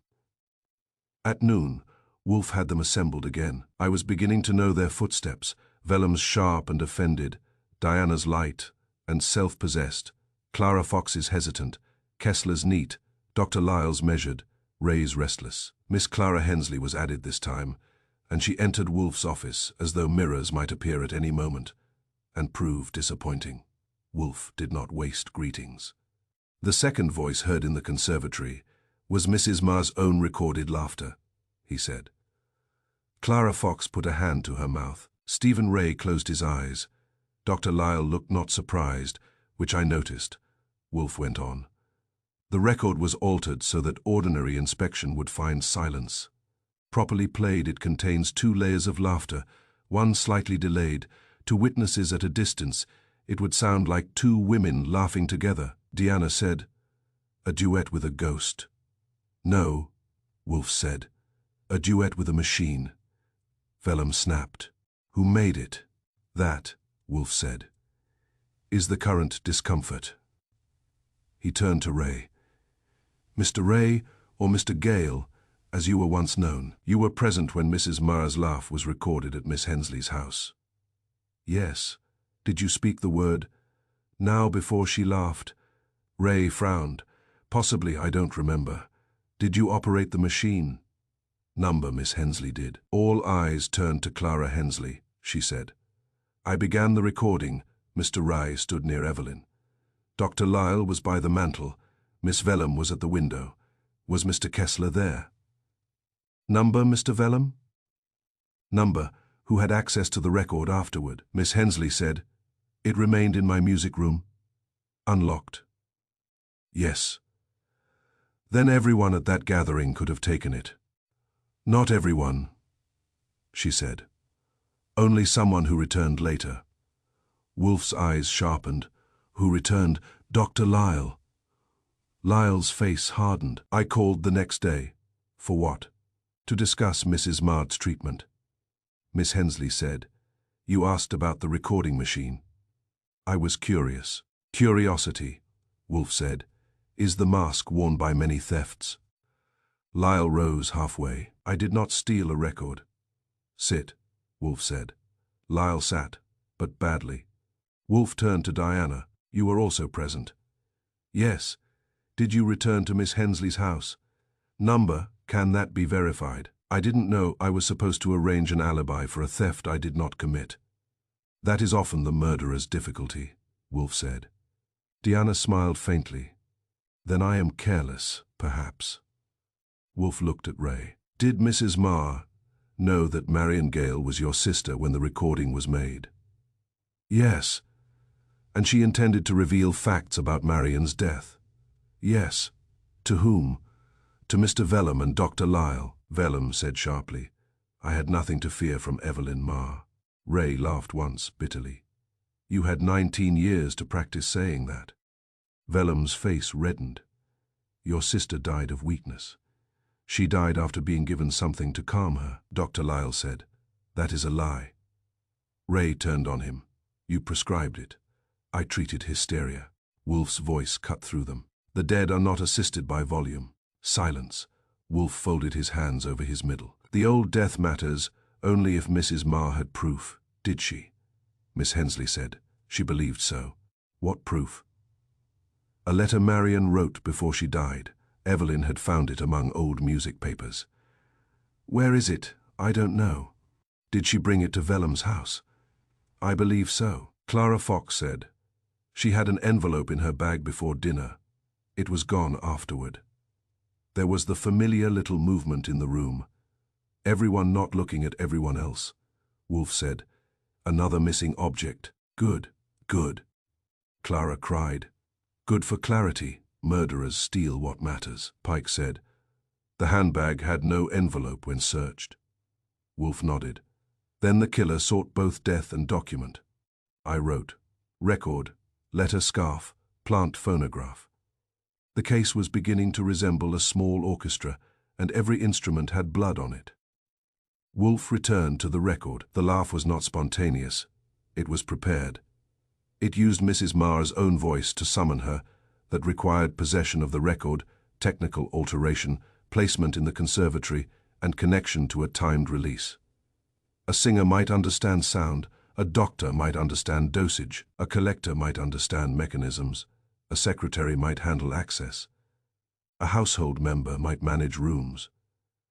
I said, You left out Butler. Briggs has not been left out, Wolf said. He is merely waiting. Briggs looked as if he preferred waiting. Wolf turned to him. Who wound the phonograph? I do not know, sir. Who could enter the conservatory unnoticed? No one, sir. For servants enter unnoticed professionally.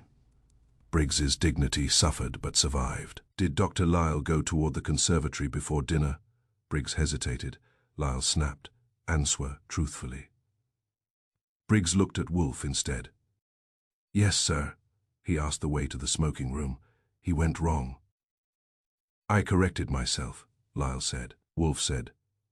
How long was he out of sight? Briggs answered. Perhaps 3 minutes. I underlined that. 3 minutes kept showing up like a man waving a flag. Wolf dismissed them at 1, keeping Pike and me behind. When the door closed, Pike said, Lyle had access, knowledge and time. Yes, Wolf said. And motive, if Marion Gale's death can touch him. Yes, but you're not satisfied. Number. Why? Because Dr. Lyle is too apt poison, treatment, timing. He fits the obvious groove. I looked at the record, and the record has hidden grooves. Wolf glanced at me. Do not strain. Yes, sir, Pike said. Then who? Wolf leaned back and shut his eyes. The person who needed Evelyn Marr to believe that the dead had answered her. Why? Because belief determines motion. She had to move to the chair, take up the scarf, lean toward the sound, and breathe, I said, all from hearing herself laugh. Not merely herself, Wolf said. Herself doubled, alive and already captured. To a nervous woman expecting revelation, that would be compulsion. Pike nodded slowly, the voice without breath.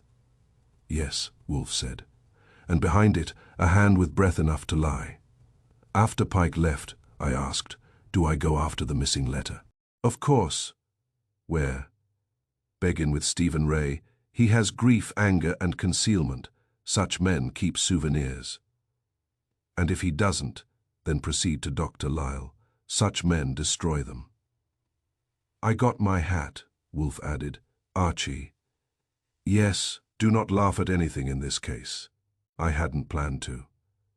Good laughter is being misused. I went out into West 35th Street, thinking that Wolf was right. Evelyn Marr's laugh had been stolen, flattened into a groove, doubled, timed, and sent back to her like an invitation. One voice had been alive, the other had already been trapped, and somewhere between them, murder had found its rhythm. Chapter 7. The practice of solitude. Clara had recorded her own laughter for weeks. Servants recalled her rehearsing joy in fragments. She was not lonely, she was preparing company. But company that could arrive without entering. The case took a turn that afternoon, and like most turns in a Nero Wolfe case, it came not from brilliance, but from persistence applied to the right servant. Her name was Ida Kroll, and she had been with Clara Hensley for 12 years, which in domestic service is roughly equivalent to a doctorate in observation. Sol Panzer found her in a bakery on Lexington Avenue at 4:15, purchased her loyalty with coffee and pastry, and delivered her to me at 5:30 with a report that made Wolfe sit up straighter than he approves. I brought her into the office. Wolfe did not rise, but he regarded her with the grave courtesy he reserves for useful witnesses and expensive orchids. "Sit, madam," he said. She sat. "Your name?" "Ida Kroll. You are employed by Miss Clara Hensley. For how long?" 12 years. Then you have observed her habits?" "Yes. Tell us about her laughter." Ida Kroll hesitated, then said, "She practiced it." "I stopped writing." "Practiced?" I said, "Yes. In the evenings, in the music room, she had a machine, like a talking box. She would laugh into it, then listen, then laugh again, not always the same way." Wolfe's eyes had sharpened. "Different laughs?" "Yes. Soft, loud, happy, angry. Sometimes she would stop and say, 'No, that is wrong,' and try again." "For how long has this occurred?" 2 or 3 weeks. "Did she receive visitors during this time?" "Sometimes. Mr. Rugg came twice. Dr. Lyle came once. Miss Diana came once." "Did they observe this practice?" "I do not know." Miss Hensley closed the door. "Did Mrs. Marr visit during that period?" "Yes, twice." "And did she laugh?" "Yes, they laughed together once. Then Miss Hensley made her laugh alone into the machine." I looked at Wolfe. He nodded once, very slightly. "Did Miss Hensley keep the recordings?" he asked. "Yes, in a cabinet.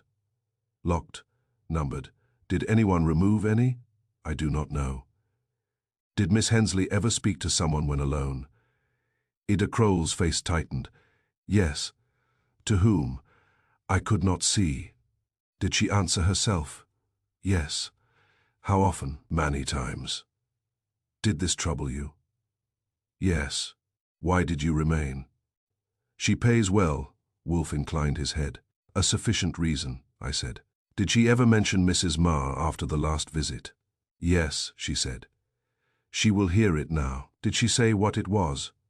"Number, did she say when?" "Soon." Wolfe sat back.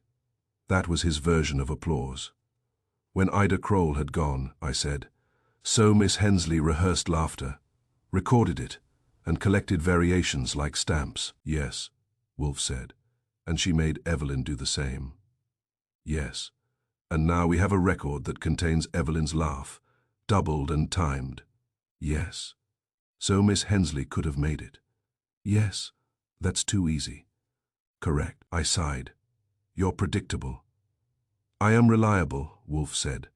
I stood and paced. "All right. Let's line it up." Miss Hensley records laughter. Evelyn participates.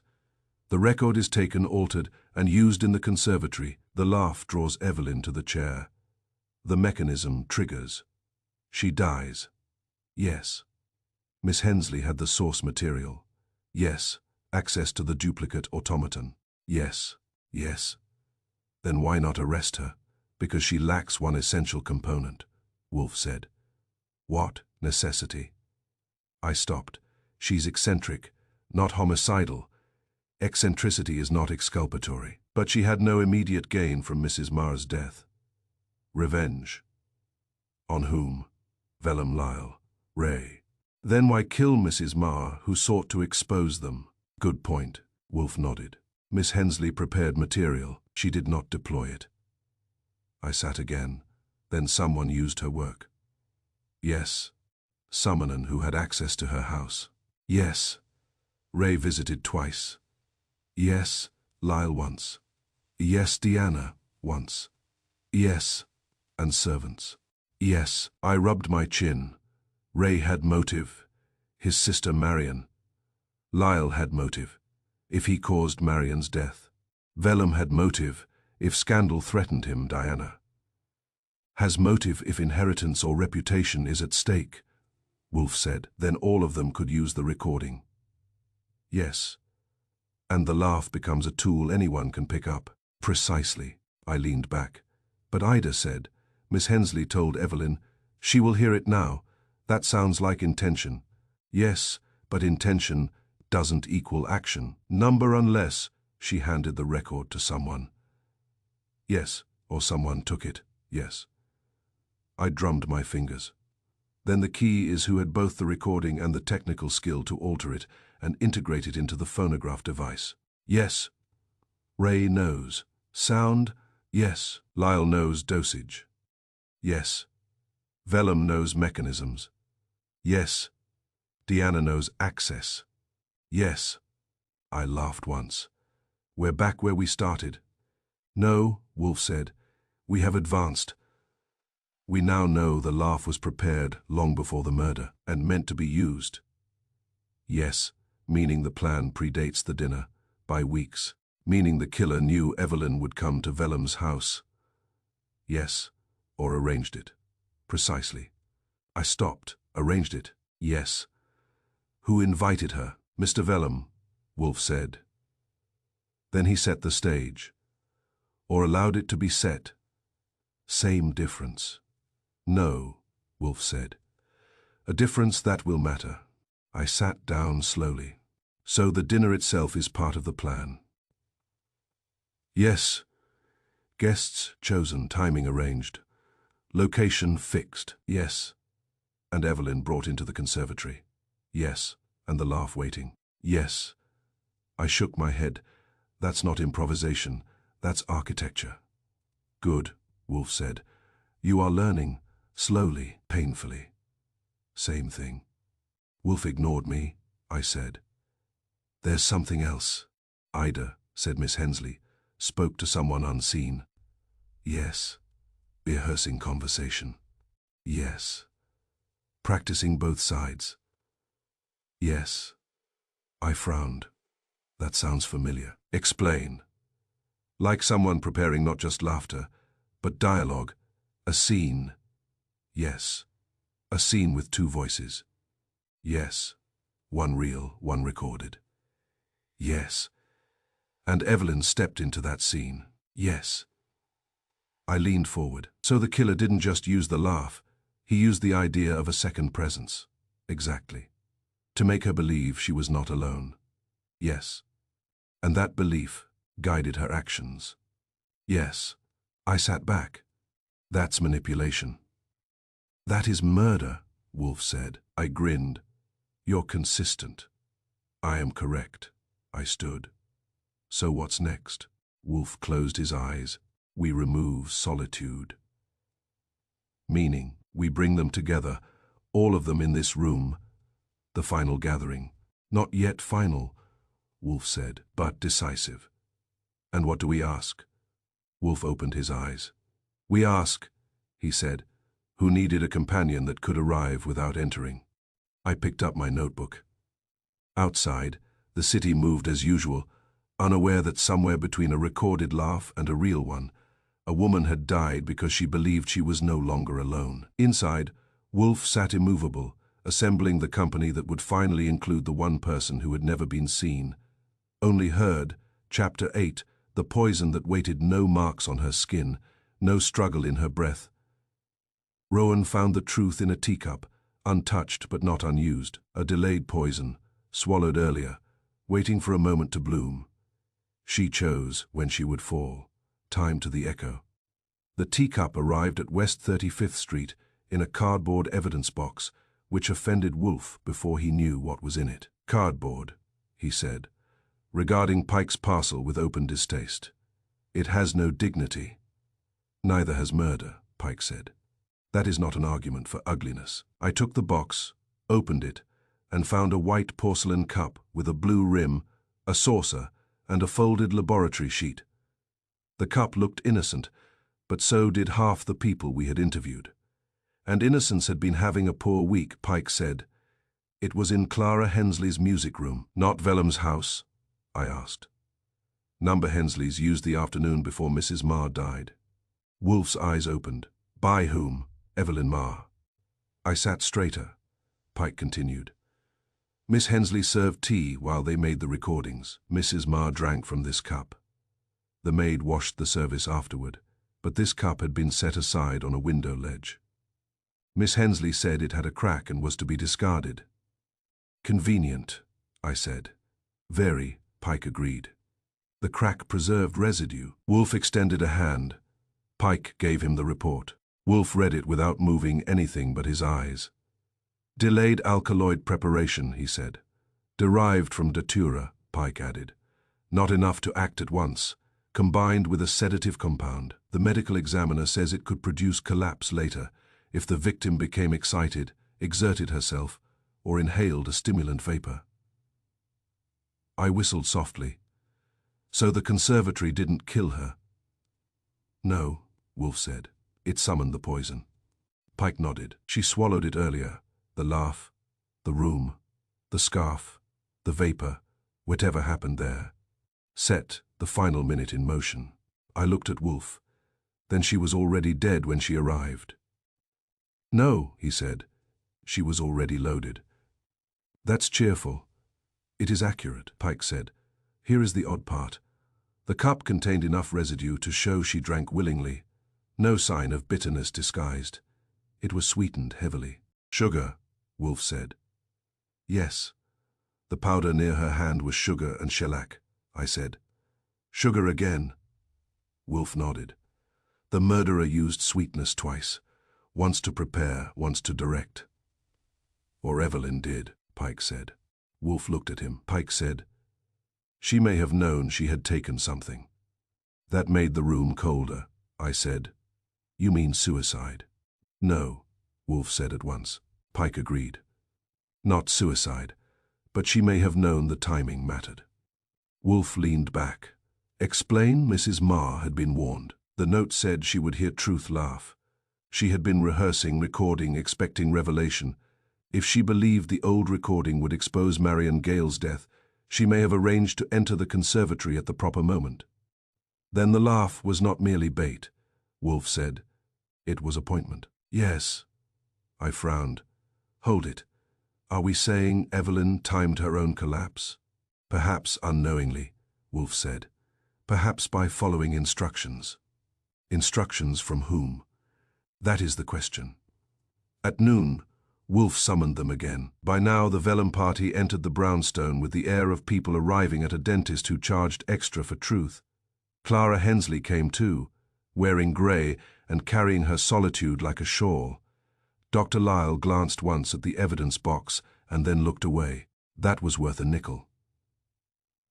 Wolf began with the cup. Mrs. Marr drank tea at Miss Hensley's house the day before she died, he said. That tea contained a delayed poison. Clara Fox gave a small cry. Stephen Ray rose halfway and sat again. Vellum's face became stone. Diana Vellum's eyes moved to Hensley. Dr. Lyle did not blink. Clara Hensley said, Number yes, Wolf said. I did not poison her. I have not said you did. I said she drank poisoned tea in your house. That is not a distinction I enjoy. Enjoyment is not required, Pike added. The maid confirms Mrs. Marr took 2 cups. One was heavily sweetened. Hensley's hands tightened. Evelyn always took sugar. Dr. Lyle said, datura in tea would have shown symptoms earlier. Wolf turned to him. Would it? Yes, always. Lyle hesitated. In most cases. Then say most, we are not buying umbrellas.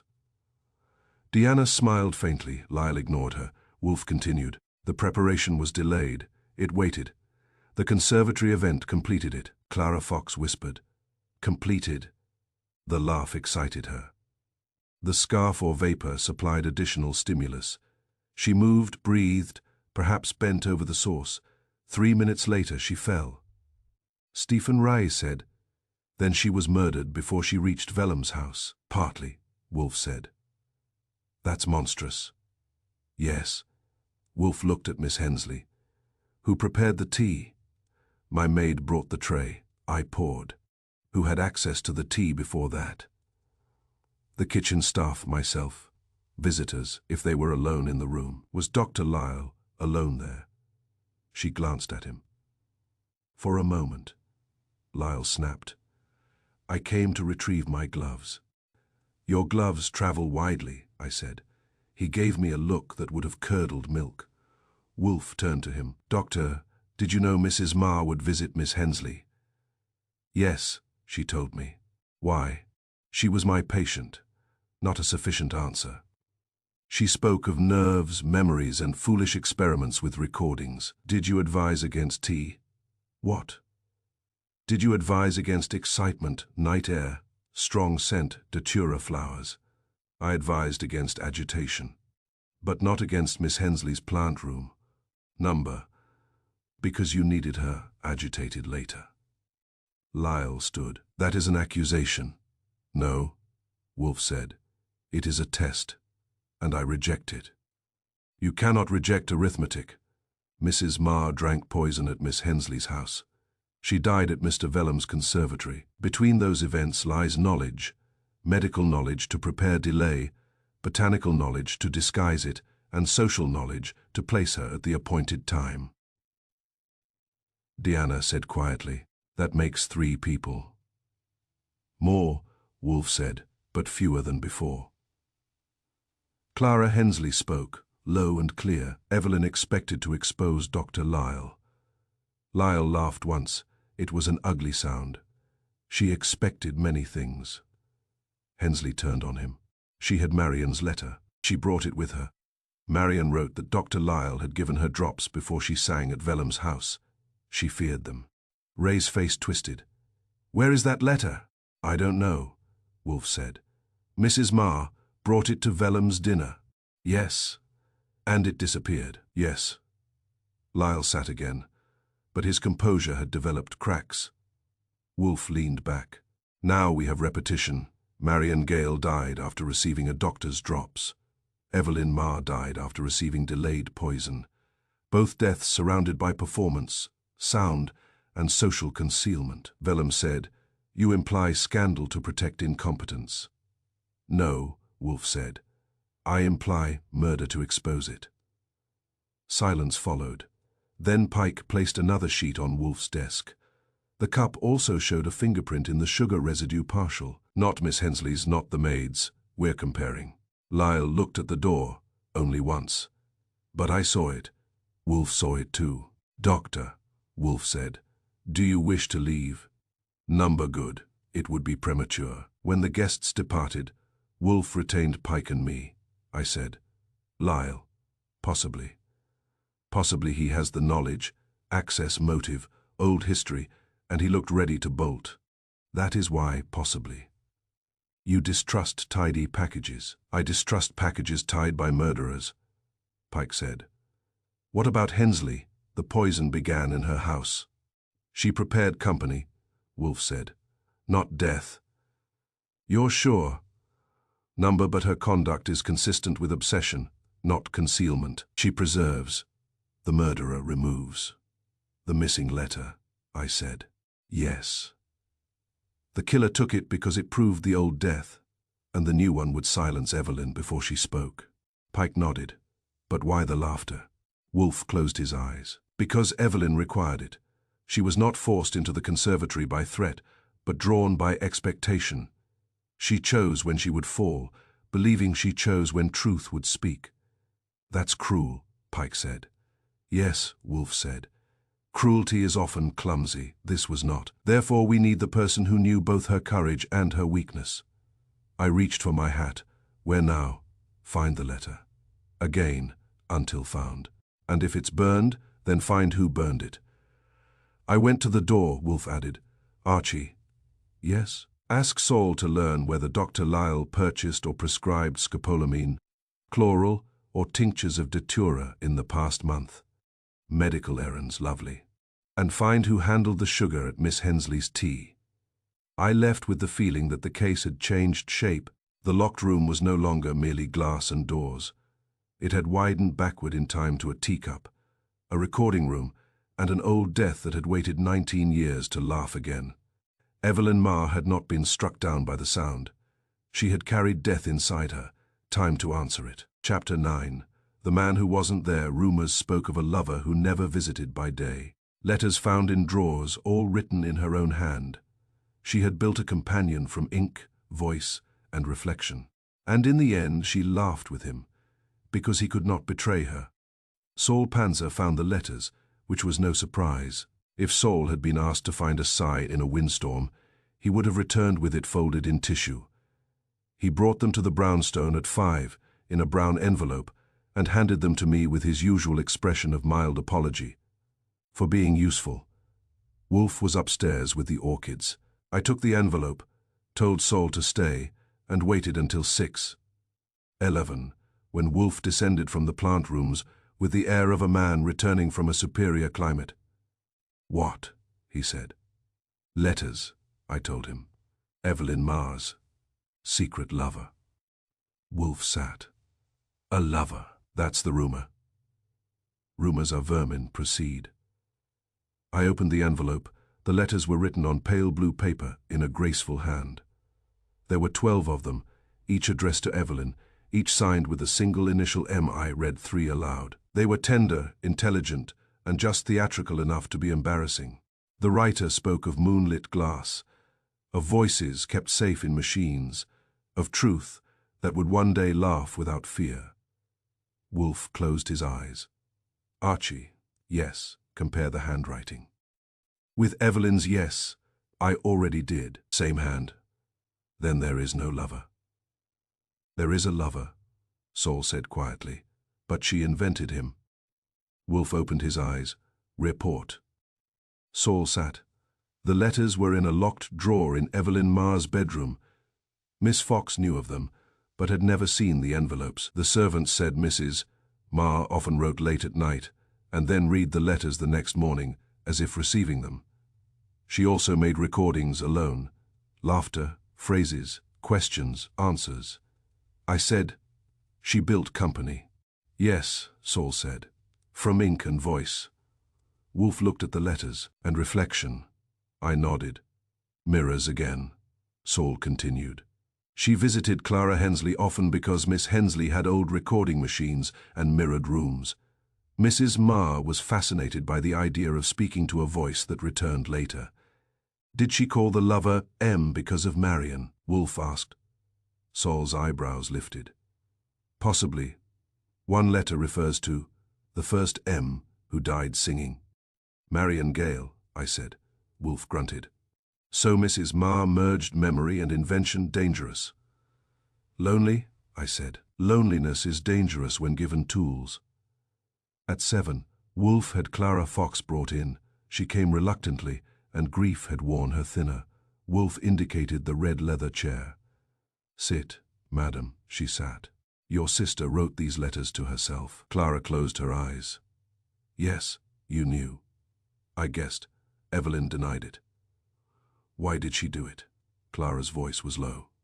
"She said men lied, but words stayed where one put them. She was not mad." "I have not said she was. Madness is not required for solitude." Clara opened her eyes. She had been betrayed by Stephen, by Dr. Lyle, by Uncle Julian, by all of them in different ways. She wanted one voice that could not turn from her. So she made one. "Yes," and named it M. Clara nodded. "After Marion Gale," Evelyn thought. Marion's death was the beginning of all the lies. Did Evelyn intend to expose them? Yes, she had Marion's letter. She believed it proved Dr. Lyle had given Marion something before she died. "Where is the letter?" "I don't know." "Did Evelyn show it to anyone?" "To Clara Hensley, to Stephen, perhaps to Dr. Lyle. I begged her not to." "Why?" "Because she was excited, reckless." She said Ma'am had told her the truth must laugh. Wolf's eyes narrowed. Im told her. In the letters? Her own letters. But she believed them when she read them later, not as madness, as ritual. I said, "Like leaving instructions for yourself." Clara looked at me gratefully. Yes. Wolf picked up one letter. This one says, "When he laughs with you, trust the glass." Did she explain? Number. Who knew of this phrase? She may have told Dr. Lyle. He encouraged her to speak freely.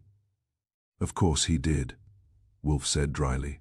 At 8, Pike arrived with a laboratory report and Dr. Lyle's prescription history. The doctor had ordered rare sedative extracts, including a preparation compatible with the residue in the teacup. He had claimed they were for research. Research, I said. The grand umbrella, Pike added. The partial print in the sugar residue is Lyle's. That should have been enough to make Kramer dance. If Kramer had been present and capable of dancing, Wolf merely nodded. Good, he said. Now we know the hand that sweetened the tea. But not the hand that placed the phonograph? Pike asked. Number, but we are near. Near enough. Wolf glanced at the letters. Near enough to arrange tomorrow. The gathering, I asked. Yes. That was Wolf's word for putting a dozen human fuses in one office and striking logic like a match. Before Pike left, he asked. Why invent the lover? Wolf answered slowly.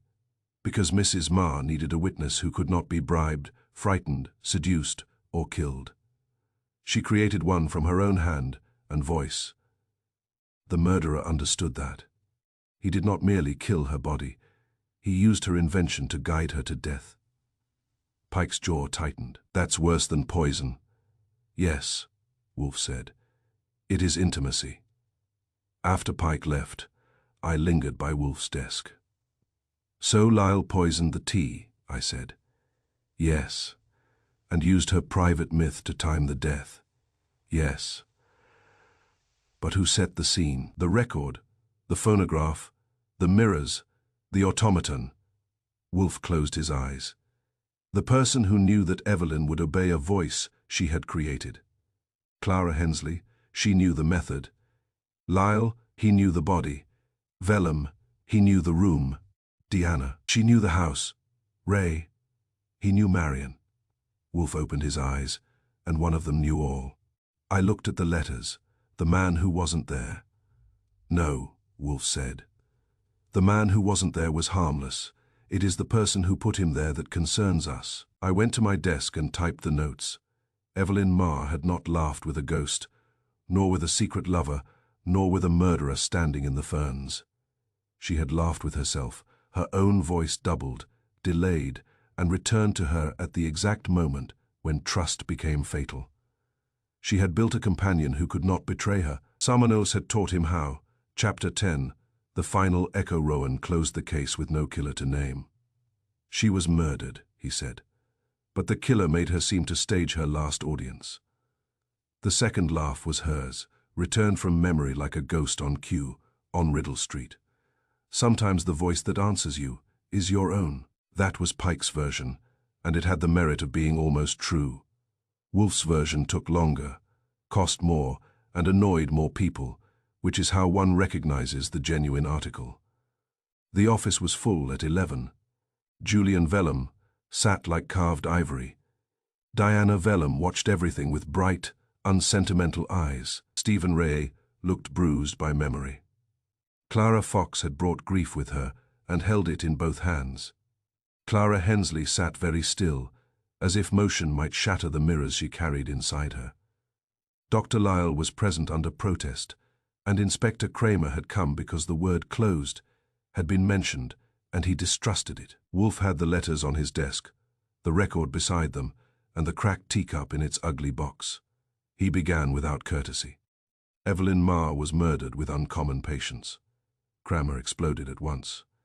You told me poison. I told you facts. You embroidered. Wolf lifted one of the blue letters.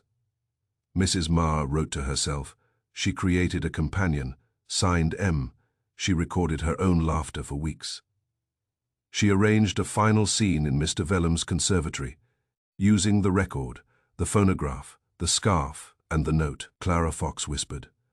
Number yes, Wolf said. She intended an exposure, not a suicide. That distinction matters. Pike stood near the bookshelves. She took the draft herself. She did, Wolf said. But she believed it would produce collapse, not death, a demonstration, a resurrection of the old scandal. Dr. Lyle's face had gone pale. Wolf turned to him. You supplied the preparation. I prescribed a sedative. You supplied a dangerous compound to a woman you knew was unstable, theatrical and determined. You did not put it in her tea. She did. You did not wind the phonograph. She did, but you knew enough to let her proceed. That is not murder, Lyle said. No, Wolf said. It is cowardice wearing a physician's coat. The room held that. Wolf continued. Mrs. Marr meant to frighten this company into confession. Dr. Lyle learned the design, strengthened the dose, and turned her planned demonstration into death. The letter from Marion Gale would then be produced. Dr. Lyle's old conduct would be exposed. Mr. Vellum's silence would be exposed. Mr. Ray's identity would be restored. Ray covered his eyes. But Wolf said, she did not miscalculate. Dr. Lyle did. Or rather, he calculated too well. The dose was stronger than she believed, and the staged collapse became murder. Clara Hensley said, she wanted an audience. Yes, Wolf said, and she chose the cruelest one, those who had taught her distrust. Kramer growled, then nobody killed her. Wolf looked at Dr. Lyle. A prosecutable murderer. Inspector, Dr. Lyle supplied the poison, altered the dose, and let her own recorded voice lead her to the final breath. Pike said quietly, the second laugh was hers. Wolf nodded. Returned from memory, slightly delayed. A voice without breath. She laughed with herself, because no one else could be trusted to answer honestly. Diana Vellum spoke for the first time, and Marion's letter. I placed it on Wolf's desk. Saul had found it hidden inside the lining of Evelyn's evening bag. Wolf said, it will go to the authorities. It proves that 19 years ago Dr. Lyle gave Marion Gale a sedative before performance and concealed the result with Mr. Vellum's help. Whether law can reach that old wrong is doubtful, whether reputation can is not. Vellum sagged, just slightly. For him, it was collapse. Clara Fox began to cry then. Silently, Ray went to her, stopped, and did not touch her. That restraint was the best thing I had seen him do. When they had gone, Kramer remained long enough to complain. A doctor, he said. I hate cases where the killer carries a prescription pad. Wolf poured beer. There is always a killer, Inspector. This time it is vanity, fear, and memory assisted by a man who knew how to measure a dose. Pike put on his hat. I'll close it as accidental death under self-administered poison. At reckless medical supply, Wolf said. After they left, I looked at Wolf. You're dissatisfied. I am always dissatisfied. More than usual. She wanted truth, he said. She used deception to get it. That is a poor tool. But it worked. He drank beer. She is dead. That settled it. Outside, New York kept laughing, honking, selling, accusing, and forgiving itself. Inside, the brownstone returned to order. Fritz was in the kitchen, Theodore above with the orchids, and Wolf in his chair, safe from glass rooms, mirrors, and voices that came back too late. I typed the last line. On Riddle Street. Sometimes the voice that answers you is your own. Then I added, for Wolf's sake. And sometimes that is the most dangerous voice of all.